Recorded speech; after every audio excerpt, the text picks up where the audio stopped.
What's happening, YouTube? Knife Factor at it again.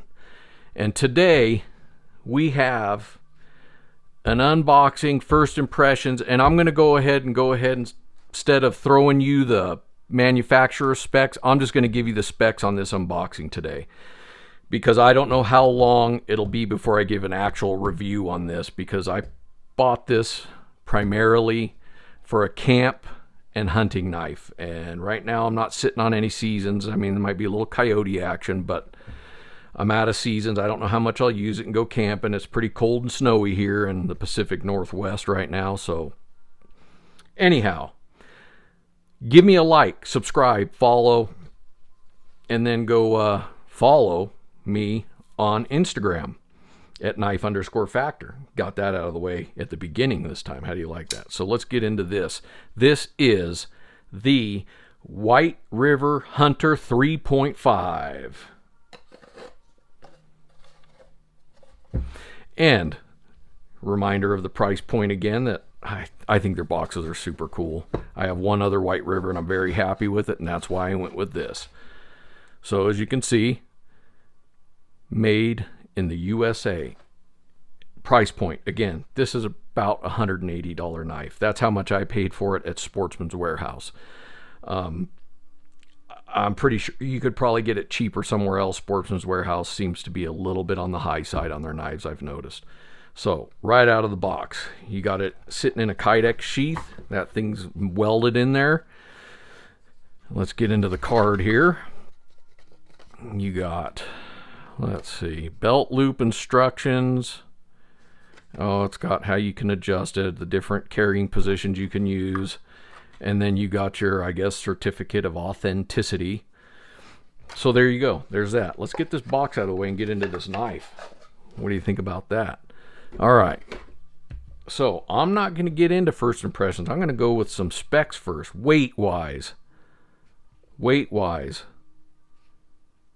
Weight-wise. With sheath, 5.7 ounces. Zero that back out. Zero. Uh-oh, must be sitting a little crooked or something. Weight-wise, just the knife is 3.70 ounces. So there you go for some weight on this bad boy. And then we'll go with some measurements.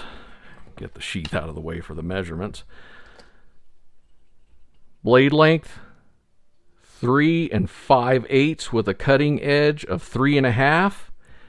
Handle length, 3 3/4 with a total length of 8 3/8. All right, first impressions. Good in hand.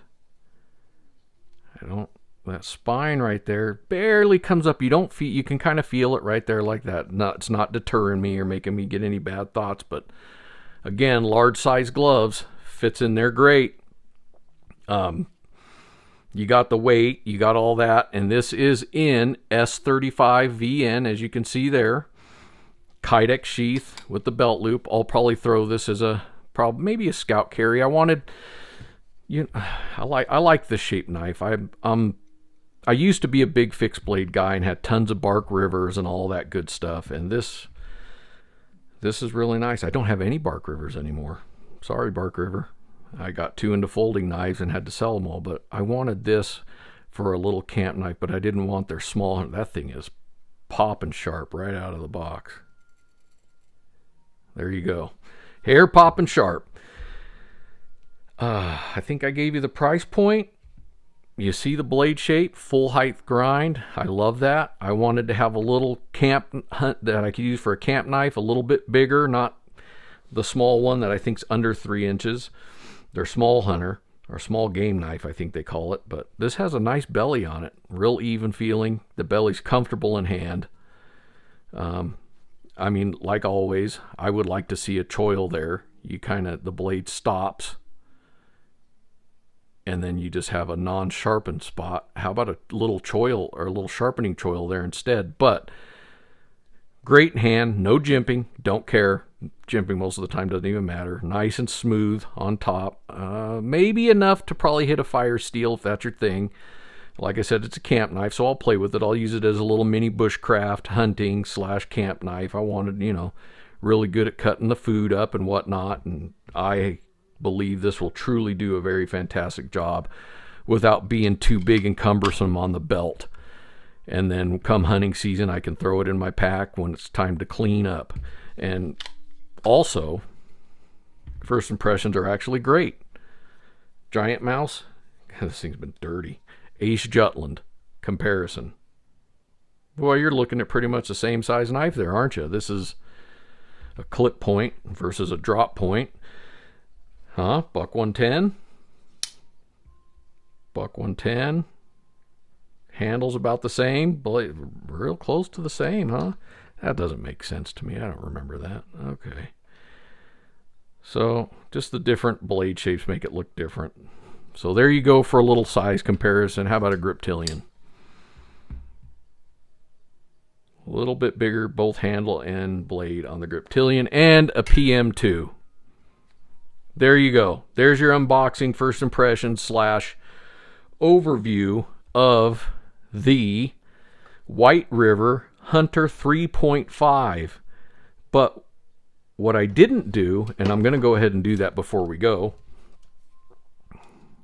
zeroed out, spine, thickest point right about there.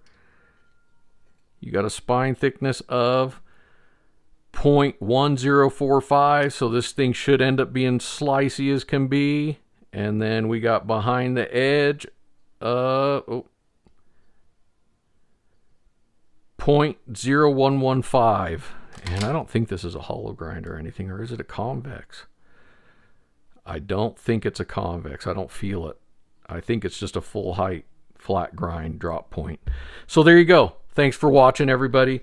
And I hope you are having just a fantastic time with your life and a great day and a great night and all that good stuff. And Knife Factor out.